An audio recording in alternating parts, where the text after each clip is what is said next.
In 2000, a man in England began experiencing déjà vu so severe he stopped watching television. Then he stopped reading newspapers. Then he stopped leaving his house entirely. Every moment felt like a memory. Every conversation he was certain he'd already had. Every room he walked into, he was certain he'd already been there. Every meal, every errand, every ordinary Tuesday afternoon felt like something he was living for the second time. Doctors scanned his brain. They found nothing wrong. What they found instead was something far stranger, and it changed how we think about memory entirely. But to understand what happened to him, we need to start somewhere most people don't expect. Not with memory, with familiarity. Your brain has two entirely separate systems for recognizing things. The first is memory recall. That's the system that retrieves a specific episode, a place, a name, a face, and pulls up the details attached to it. You remember your first day of school.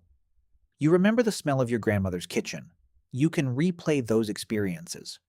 The second system is familiarity detection, and this one works completely differently. It doesn't retrieve details, it just generates a signal, a quiet, automatic feeling that something has been encountered before. No context, no specific memory, just a sense of recognition.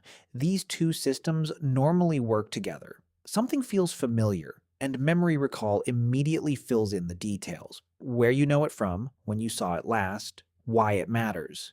But occasionally, something goes wrong. In 2006, a team of researchers led by Chris Moulin at the University of Leeds published a study that proposed something that changed the field.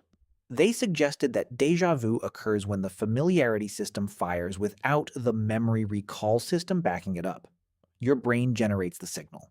This is familiar. This has happened before. But when you go looking for the memory that should explain that signal, there is nothing there.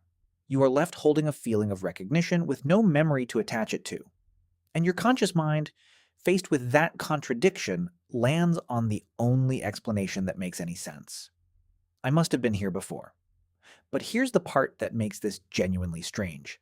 Déjà vu isn't a malfunction in a broken brain, it's a malfunction in a healthy one. Research consistently shows that people who experience déjà vu most frequently are young, educated, well-rested, and frequent travelers. People who are stressed, fatigued, or cognitively impaired experience it less often. Not more. The reason researchers believe is that déjà vu is actually a sign of your brain's error-checking system working correctly. Think of it this way. When the familiarity signal fires without a matching memory, something in your brain notices the conflict. It flags the mismatch. It says, something is wrong here. This feeling doesn't match the evidence. That moment of awareness, that disorienting sense of something being off, is not the malfunction. That is the correction. In people whose memory systems are genuinely deteriorating, déjà vu often disappears entirely. The familiarity signal still misfires.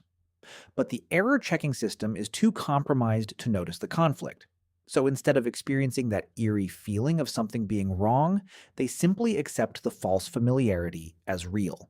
This is what happened to the man in England. His name was never published, but his case was documented extensively by Chris Moulin and his team. The man wasn't experiencing ordinary déjà vu. His familiarity detection system had essentially become stuck in the on position. Everything registered as familiar. Every moment felt already lived. And critically, his error-checking system was still intact.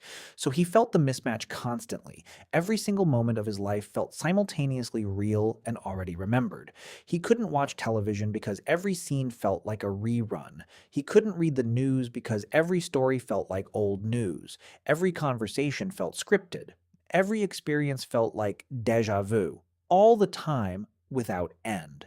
His brain was healthy enough to know something was wrong, but it couldn't fix it. Here's where it gets strange.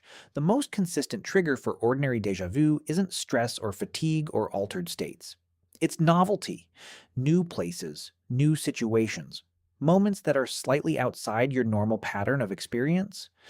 The brain encounters something genuinely unfamiliar, and before the memory system can confirm that it has no record of this, the familiarity signal fires first. Why? One theory from researchers at MIT and UCL suggests it may come down to pattern matching. Your brain is constantly comparing what it's currently perceiving against stored patterns. Not just specific memories, but the general shape and structure of experiences. A new place that shares the spatial layout of somewhere you've been before. A conversation that follows a rhythm you've heard 1,000 times. A moment that resembles, in some structural way, something in your past. The familiarity system doesn't need an exact match to fire. A close enough match will do it, and when it fires on a false match, déjà vu is the result. This is why it peaks between 15 and 25.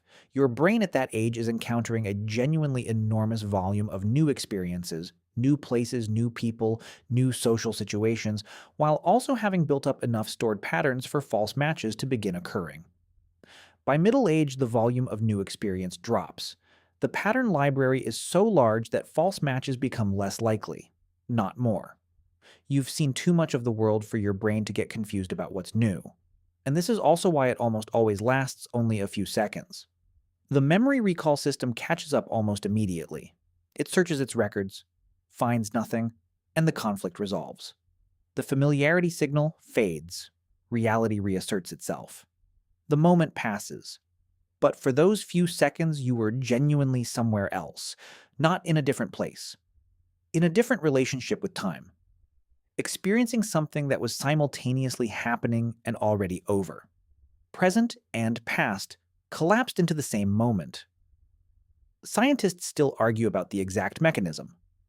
There are competing theories, unresolved questions, studies that contradict each other. Déjà vu is difficult to study because it cannot be reliably induced in a laboratory and lasts too briefly to observe directly. What we do know is this. It happens in the space between two things your brain is supposed to do simultaneously: recognize the new and confirm the familiar.